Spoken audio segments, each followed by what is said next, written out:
What is up, crewmates? It is your boy Jonas Rex here, and we are going to be bringing you my deep draw Gholdengo EX deck list. This is not the same deck list that y'all have seen everywhere else, but this one just focuses on drawing as many cards as you possibly can. We're going to be really close to deck out at the most of all of our games, and we're going to be incorporating this new Togekiss line, so I can try and take an extra prize card here and there. What we do is we play the Togepi, the Togekiss, and a rare candy, and we draw a buttload of cards. We can go ahead with the Cypher Maniacs at any point, set the rare candy and the Togekiss on top, so we can rare candy into the Togepi off of the draws that we get from our Gholdengo EX, and then we can try and take extra prizes. The idea is that we are going to throttle our opponents with our deep draw engine of our Gholdengos, our Dudunsparces, our Nemona, surprisingly being a really good supporter in here. And when we can start drawing a bunch of cards, we have a bunch of energy, we have a bunch of our tools in our hands, and we also play the Full Metal Lab just so we can bomb his stadium and take 30 less damage. 30 less damage doesn't really come up as I never see the stadium for some reason, but if you ever need a stadium bump, it is in your deck. We played 2 bosses orders, no counter catcher, no prime catcher, because we want to use the Hyper Aroma to get as many of our Gholdengos into play as early as turn 2. I know everybody else playing the Energy Surge Pro, and that does feel powerful, but this is my deck, so if you're going to watch this profile, let's go ahead and see how it plays out.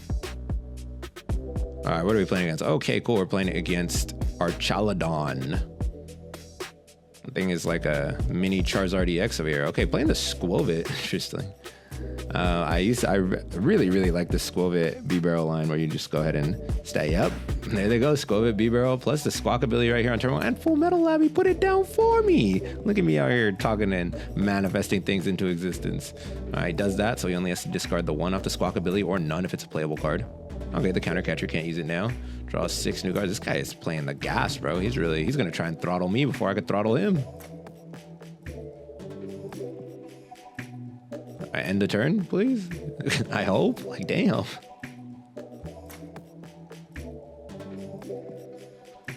Okay, goes the Ultra Ball.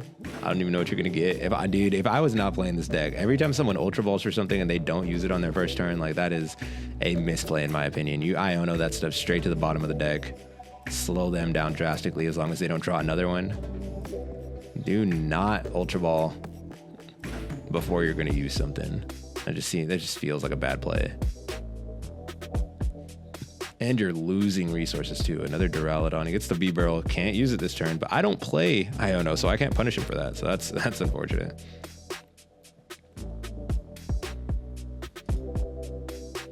Okay, cool. So what do we have here? We're gonna go ahead and go Gimmighoul Togepi, because we want to go ahead and get that established. What we do here is he can retreat any of these on just a singular attachment.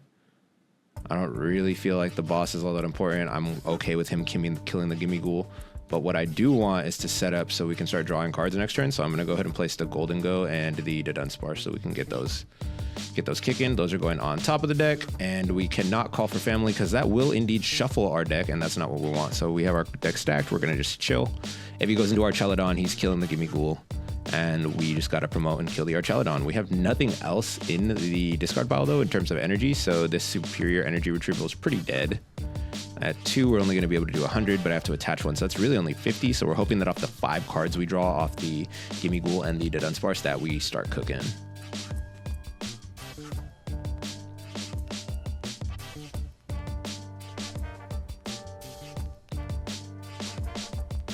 Hisuian Heavy Ball. Okay, so and I'm just like looking at all this and realizing like I hope he doesn't draw into our Chaladon, because then we can start to cook. And essentially he has an effective health of 160 right now, so I gotta remember that so I don't just pitch the 3 energy to get this KO here. And he has a Rigid Band on as well. That's actually even more safety. So it's a stage 1 though, so that Rigid Band is doing nothing for him at this moment. We would just have to pitch 4. He's gonna Iono us. Okay, puts us into a better position. We were just playing up the boss in the top decks, but that does shuffle our, okay, cool. It doesn't shuffle, puts it to the bottom. Let's go. Okay, so we drew into that and some.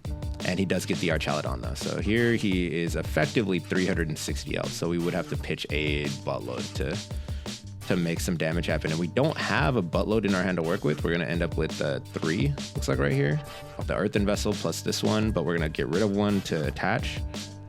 Relicanth, what's this gonna let him use? Oh, the Raging Hammer does 10 more for each damage counter on this Pokemon. Yikes.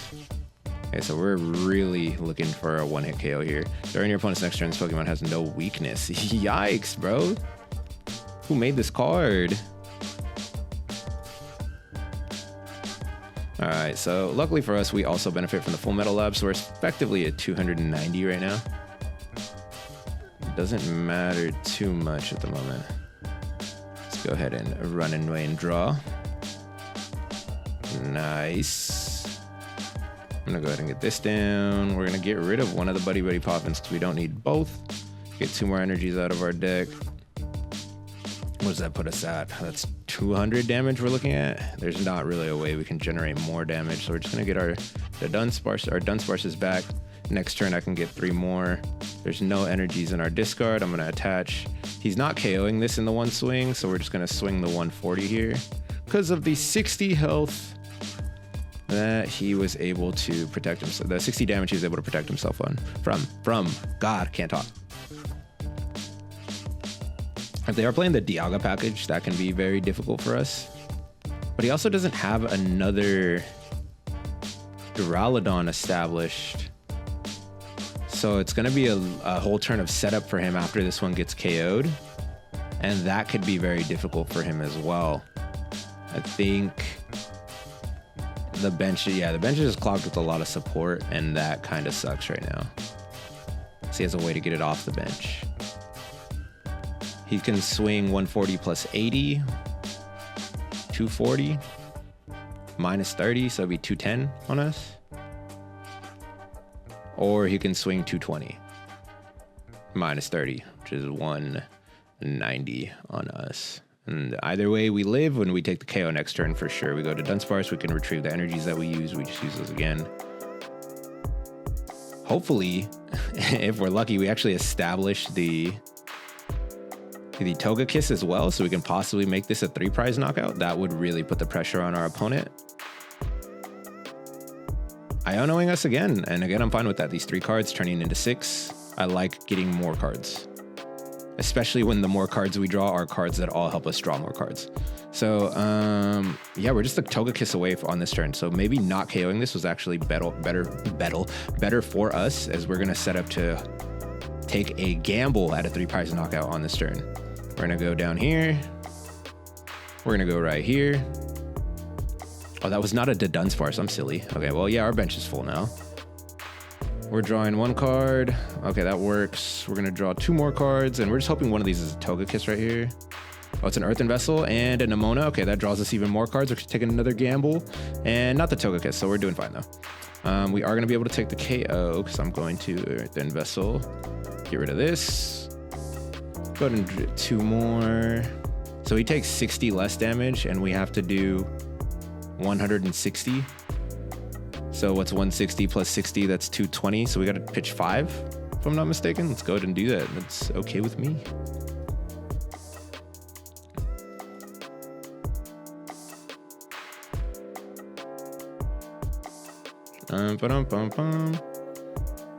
So 250 minus 60 is 190, and that's enough. That's what we're doing. So we're pitching 5. The amount of math he's making me do. If it doesn't work, I'm just bad at the game. There we go. Okay, that was the 190, and that was enough. And he doesn't have a Duraludon setup, so we are in a good spot. I don't think he's attacking this turn unless he does something crazy that I could have never seen coming. And we get the Bloodburn Ursaluna to hand. That's awesome. Because if he does make this a Scrap Fest, we can go ahead and drop the Blood Moon Ursaluna, boss up a Squawkabilly, something of the sort, attack for free. I have all these Dunsparces lined up as well. Okay, so he's establishing the next one, but he's not going to be able to attack with it, so. I just wonder what he's looking for here, that he was bottom decking all of those cards. Okay, research to draw 7 more. But do you want to research before you B-Burrow? Because what's the chances that you get your hand back down to below 5? All right, well, no, that's going to replace the card that you just got. Yeah, so I feel like you should have B-Burrowed there first, seen what you had. You could have possibly saved the research as well. Yep. Okay, cool, and we're into the Nemona. I would like to take an extra prize here, actually. That would be 3. Is that what we do? If we draw into ciphers. So yeah, we're going to do these first, because if we draw into ciphers, which we didn't, we would be able to stack the deck. But we can also get it off of the Dunsparce. So if we get like a Dunsparce and ciphers, we could still get it as well. Earthen Vessel, I can't be mad at. Okay, we're going to Mona. And we got our own Full Metal Lab. Okay, cool. So we're taking the KO here for sure. I'm going to go ahead and get rid of this Nest Ball. And we're just going to have a look. Is the Togekiss even in the deck, bro? Or have I been playing myself? And my game is frozen. Holy crap. Okay, cool. We're back. And Togekiss isn't even in here, bro. So I've been playing for something that I can't even grab. But we're going to get our last energy out of there. That's fun. We just need to pitch 3 of these bad boys. I can go ahead and... There's only 5 energy down here. I'm not too worried about getting this into my hand because he has shown the willingness to play Iono. He does not care, especially because he has the B-Barrel set up. So what we're going to do here is just take the KO on the Radiant Greninja, take what he gives us. He's going to end up promoting the Archaludon next turn. We go ahead and KO that as well. It's not like we have an opportunity to do anything else either. So we just take the KO here, take the prize.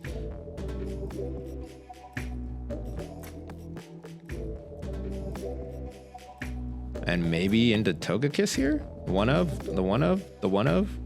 No, it's an energy. The Togekiss would have been great because then the KO on the Archaludon would have possibly been for game, as we would have flipped a coin. But this Togepi is just chilling, bro, just minding his business. And now we just play the game of, did he have the Archaludon, or what was his plan here? I mean, he could always Squab it, put everything back at the bottom. Okay, there it is. And he's going to swing. He's going to get the KO. And our biggest... thing is, if he doesn't set up another Duraludon, I'm pretty sure we have game. Okay, well, what's he setting up here? The Pheasantipity. And if he puts that onto his bench, he does not. Oh, dude, the same mistake he made last time. That is not good. You needed to have a follow-up attacker ready to go, which we're going to have to establish a follow-up attacker after this, just in case. Vitality Band wants to do even more, even though you already got the KO, my dog. Yeah, we're looking to one-hit KO this, so we're going to have to, I believe, 8 energy is the amount we're going to have to swing for here. Because he... Oh, the Vitality... Okay, so he's actually 330 right now, so 7 energy should get the job done because he's not playing another Rigid Band. Should we play Rigid Bands on our Gholdengo? Is that annoying enough? We play Rigid Band plus Full Metal Lab, putting us effectively at 320? That's kind of annoying, right? Might be something to look into. All right, cool. We take the KO here easily, and then we have the game wrapped up because we have bosses somewhere in the deck. Cool, we get our next Gimmighoul established. We're still not finding all of our Dunsparces to draw so deeply into our deck. What is going on here? Oh, Hyper Aroma will get us all of those Dunsparces. Let's go. 1, 2, 3 of them bad boys. Okay, I gotta watch out because I don't want to deck myself out here. We're at 8 cards, so I can only really use like 2 of these.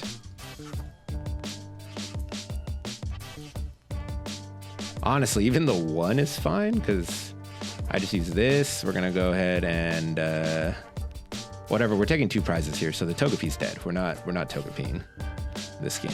1, 2, 3, and 4.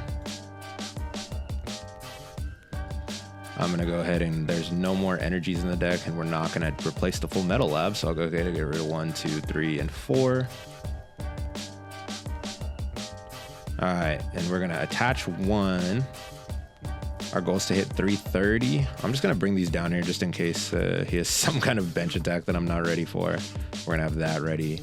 And we can go ahead and drop the Ursaluna. In case he Ionos, I do want to have access to that on the following turn. And we're just kicking it. We're kicking it. We're chilling. We're going to go 7. 7 deep. 7 deep, y'all. 1, 2, 3, 4, 5, 6, 7. What we should have done was actually stack the Cypher Maniacs. Or use the Cypher Maniacs to stack up bosses' orders. That would have been the... Dude, the Togekiss is actually our last prize. So there's...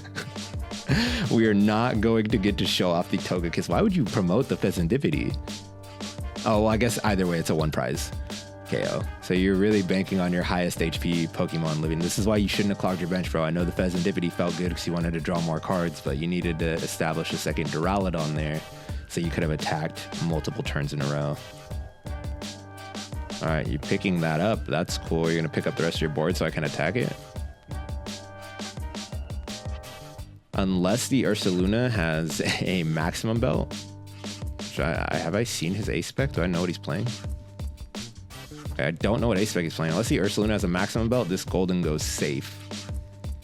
He's also already used Professor Turos, so we don't have to worry about being Iono'd. So even if he does KO this, we just return KO the Ursaluna because we can grab 4, 5, 6, plus the 3 in hand. Yeah, that's a lot of damage going on to the Ursaluna.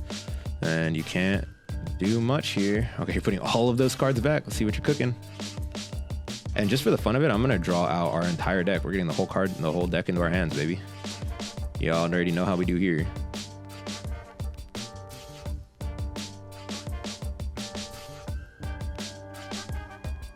And you're flipping the script to do what exactly? Pray that I don't KO.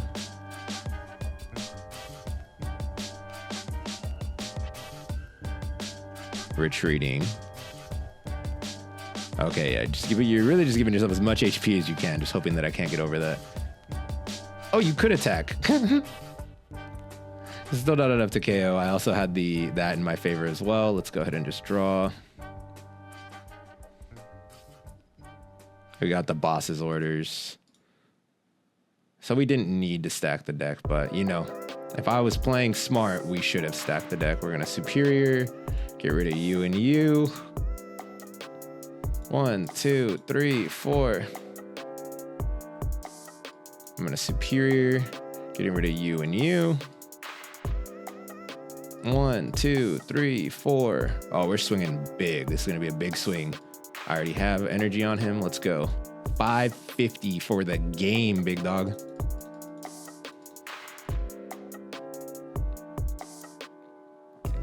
All right, yeah, and that's how we deep draw Gholdengo. We just draw as many cards as we can. We KO everything that we can. And ideally, if we had a Togekiss not in our prizes, we would have won that game sooner. Hopefully, on the coin flip. You never know. But that is the Gholdengo deck. We went up against our Chaladon. If you want to see more Gholdengo gameplay, go ahead and give me a comment down below. And if there's any decks you want us to explore, Deck Doctor around here, we like to play our decks in a certain style that we think is fun. Might not always be the best, but it gets the job done sometimes. And until next time, it's been Jonas Rex of the 1912 Titanic Swim Team.